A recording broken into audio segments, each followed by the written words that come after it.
SCP-038, the Everything Tree. Object Class: Safe. Special Containment Procedures. SCP-038 is to be watered twice per day via overhead mister.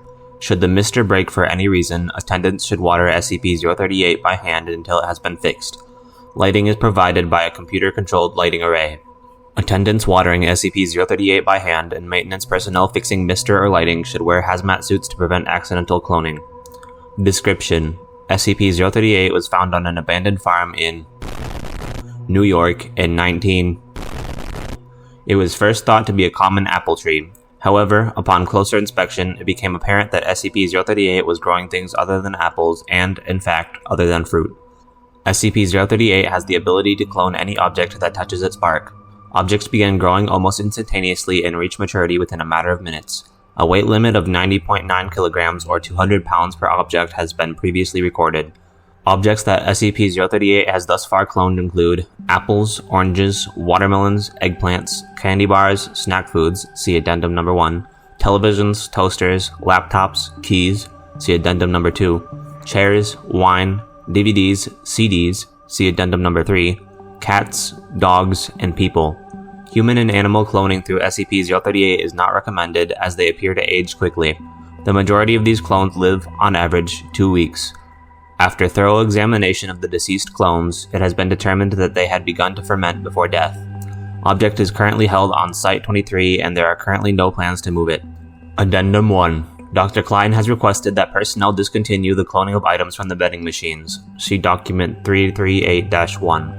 Addendum 2. Dr. Klein has requested that personnel discontinue the cloning of personal items.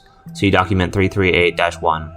Addendum 3. Dr. Klein has requested that personnel discontinue the cloning of movies and music. See Document 338-1. Addendum 4. Dr. Klein has requested that personnel discontinue the cloning of cans of Miller, Budweiser, and Foster's. Dr. Klein has furthermore expressed customary disapproval of the quality of such cloned items. See Document 338-1B. Document 338-1. I would like to remind all personnel that SCP-038 is not, I repeat, not a toy. It should not be used for cloning car keys, movies, music, or items from the vending machines. If this behavior continues, I will be forced to limit access to SCP-038. Dr. Klein. Document 338-2. It has been noted that SCP-038 is able to clone SCP-500. However, such pills only work 30% of the time, with chance of successful healing dropping as time since cloned increases. In 60% of the cases where infection is permanent, the symptoms of infection remain, though further infection is neutralized. SCP-038 Partial Testing Log. Select experiments only. For full test records and reports, contact affiliated researchers for authorization. Date: November 8th. Intent: confirmation of mass limit. Investigation into consequences of exceeding limit. Summary of test results. 400-pound steel ingot made contact with the outer bark of SCP-038. Chamber vacated as a precaution. Cloned ingot grew at typical speed, but growth halted abruptly short of completion. Examination of the end of the aborted facsimile revealed a rough texture superficially resembling miniature-scale tree bark. Item detached from SCP-038 as typical and was subsequently found to weigh 90.91 kilograms, or almost precisely 200 pounds. Date: November 8. Intent: investigation into duplication of non-biological animate matter. Summary of test results. SCP-173, deemed a suitable test subject because of its lack of verifiable life processes, introduced into containment chamber by Class D personnel.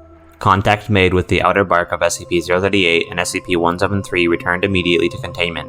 SCP-173 facsimile began development at typical speed, beginning at point of contact.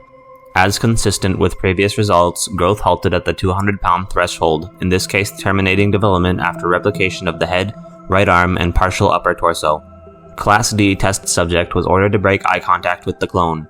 When the test subject eventually blinked, no movement was observed in cloned material. Extinguishing and re-establishment of containment chamber light supply revealed no apparent reaction from cloned material. Experiment concluded. During storage of cloned portion of SCP-173, it was observed that the partial facsimile was in fact making violent gestures at a dramatically slower rate.